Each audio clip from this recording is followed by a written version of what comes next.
Hey there. Have you ever noticed how easy it is to take your spouse for granted in the rush of everyday life? Between rushing to work, managing household tasks, and juggling all of life's demands, we often forget to intentionally nurture our marriages. I've certainly been guilty of this myself. God designed marriage as this incredible space where two people can experience and share His love in real, practical ways. It's meant to be a relationship unlike any other, a covenant where we have countless opportunities to reflect Christ's character to someone who knows us deeply. But let's be honest, being that consistent source of light and encouragement isn't always easy, is it? Some days we're tired, stressed, or simply not feeling particularly loving. That's why today I want to share with you 5 biblical principles that have helped me bring more light into marriage, even during challenging seasons. You know what's amazing? Our words have this incredible power to either make or break someone's day, especially our spouses. There's this great verse in Proverbs that talks about kind words being like honey, sweet to the soul and healing to the bones. I love that image.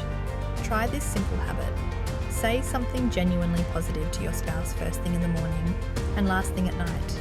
Maybe it's, I love how dedicated you are to our family, or I really appreciate how you handled that situation yesterday. These aren't just nice compliments, they're like little deposits in your marriage's emotional bank account.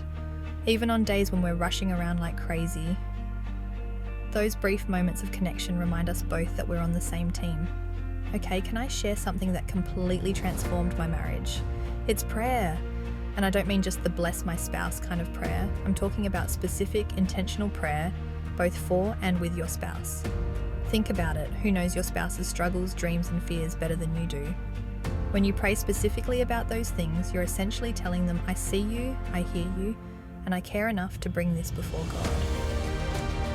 It doesn't have to be complicated or super spiritual. Even a quick 30-second prayer holding hands before leaving for work can be powerful. Have you ever noticed how Jesus was always doing the unexpected? Like when He washed His disciples' feet, something usually reserved for servants. He basically turned the whole idea of leadership upside down. What if we approached our marriages with that same servant-hearted attitude? I'm not talking about becoming a doormat, but rather looking for those small opportunities to make your spouse's day easier or more pleasant. Maybe it's making their coffee just the way they like it before they even ask. Or handling that one chore they absolutely hate. Or giving them some alone time when you know they've had a rough day. These small acts might seem insignificant, but they send a powerful message. Your happiness matters to me. Funny thing is, when I started doing this without expecting anything in return, I actually found more joy in my marriage. It's like that paradox Jesus talked about. In giving, we receive. Here's something I wish someone had told me earlier in my marriage. One of the greatest gifts you can give your spouse is supporting their spiritual journey. Think about it, we're all at different places in our walk with God, right?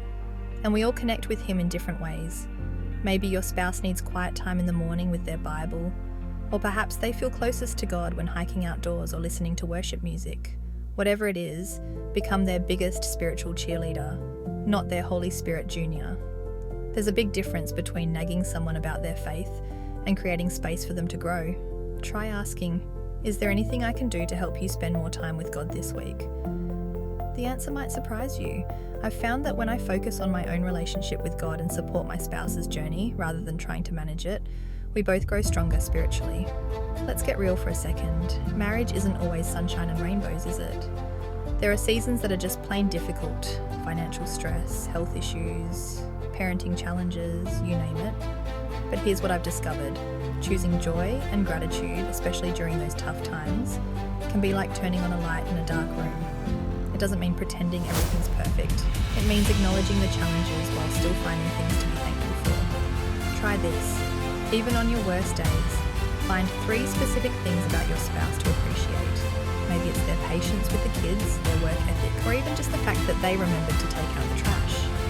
When I started doing this, it completely shifted my perspective. Instead of focusing on what was going wrong, I started noticing all the things that were going right. And that attitude shift, it's contagious. Let's get super practical here. I want to share some simple ideas you can start using today. First, try the Daily Delight Challenge. Do one small thing each day specifically designed to make your spouse smile. It could be as simple as sending a funny meme that reminds you of them, or putting their favourite candy on their pillow. These tiny gestures add up in amazing ways. Second, become a detective of joy. Pay attention to what actually lights up your spouse. Maybe they mention a book they're interested in, or a restaurant they want to try. When you follow through on these little details, you're basically saying, I'm not just hearing you, I'm really listening. Third, create what I call connection pockets in your day. Those are small intentional moments where you're fully present with each other. Maybe it's morning coffee together before the kids wake up, or a 10-minute check-in before bed with phones put away. Quality often matters more than quantity. Fourth, when tensions rise, and they will, try the pause button technique. Simply say, can we take 5 minutes to collect our thoughts before continuing this conversation? This tiny break often prevents those heated moments from escalating into something you'll both regret. Finally, start a gratitude practice together. Each night, share one thing you appreciated about each other that day. Even on the hardest days, this simple habit shifts your focus from what's wrong to what's right in your relationship. Being a light in your spouse's life isn't about grand gestures or perfect performance. It's about showing up consistently with love day after day. It's about creating a home where both of you feel seen, valued, and cherished. Remember, marriage is like tending a garden. It requires regular attention, but the beauty it produces is absolutely worth the effort. And on those days when you feel your light dimming, when you're exhausted or frustrated, remember that God's strength is available to help you love well, even when it's difficult. I'd love to hear from you. Drop a comment below sharing one way you plan to be a light to your spouse this week. Your idea might be exactly what someone else needs to hear. If this video helped you, please hit that like button and subscribe for more practical biblical guidance on relationships and faith. Until next time, keep shining bright in your marriage.